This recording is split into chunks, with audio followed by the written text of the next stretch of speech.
Welcome back to the Viny video guys and my YouTube channel guys. Today friend we are going to talk about guys how can we enable eyes protection mode in our Poco phone. Guys, you want to enable your eyes protection mode setting in your Poco phone. So how can we enable eyes protection mode? Today I will show you in this video guys.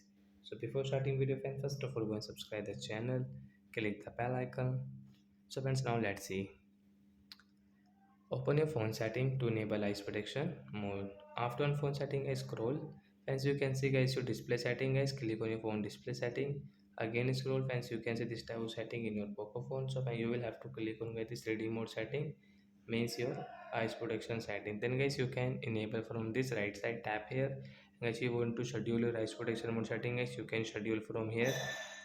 And guys, you can change from here, guys. Time, guys, you can set according to yourself, guys. So like that guys, you can enable your eyes protection mode setting from here.